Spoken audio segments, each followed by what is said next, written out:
Yo, what's up mga mandaragat? At panibagong videos na naman ang gagawin natin. Ito pala pinakaunang unboxing video na gagawin ko. First ever na jigging rod na binili ko sa Shopee. So, i-unbox natin at i-review natin kung ano yung makikita natin sa loob nito. Ito lang guys. Yan. So, isa-surprise natin kung ano yung laman. Ito. Malalaman nyo rin kung anong biniling rod. Mura lang siya guys sa Shopee.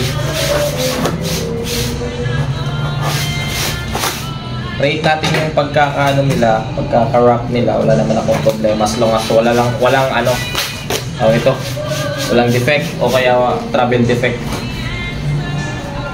Ito na. Dalawa tong binili ko guys.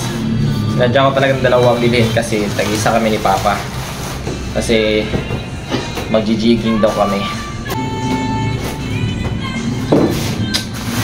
Ayan, bubble wrap nila oh. Binalot lang.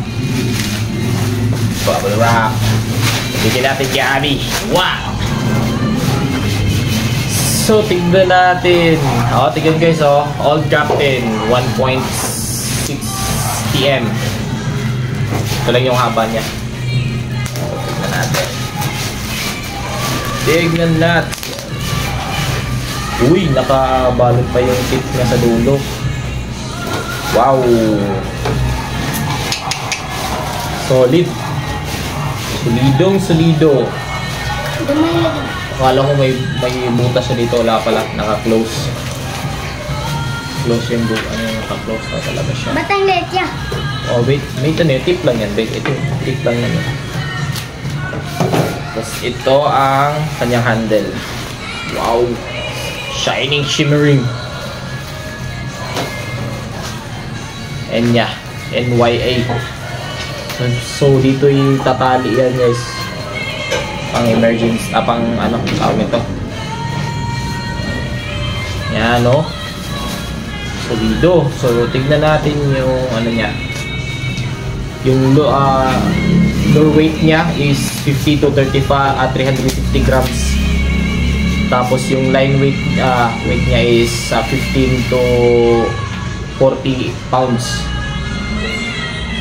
So pasok na pasok. Tingin ko naman matibay naman siya kasi solid nga. Pero ewan ko kung ano.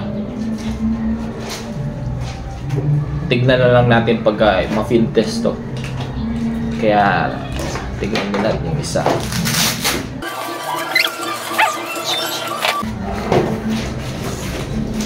Wow! Wow! Wow! Wow!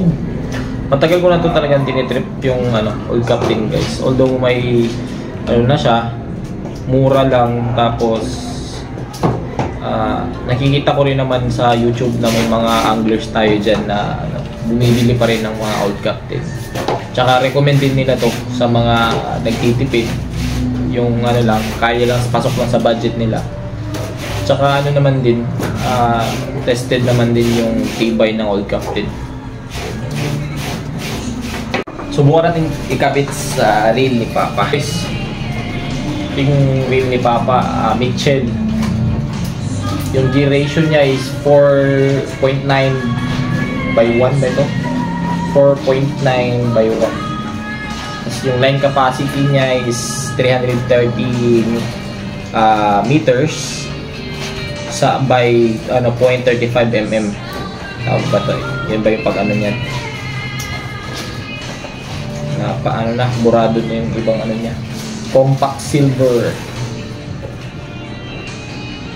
Basta ito Mitchell yung brand niya. So, subukan natin kung magkakasya ba dun sa ano ni Papa. Uy, kasya! Uy! Pakita mo kay Daddy mamaya. Ito?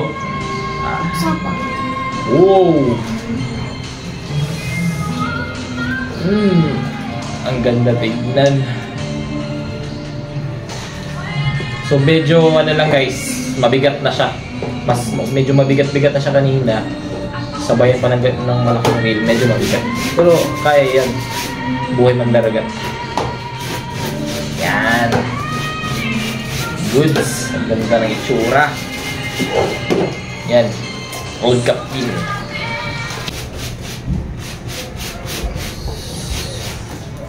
So, yun lang guys. Okay yung okay yung tingin ko sa sa unboxing natin dito sa ating Old Captain. Pero follow up video ko na lang yung abangan yun na lang yung field test namin ni Papa sa rad dito sa Old Captain. Kaya see you sa next video.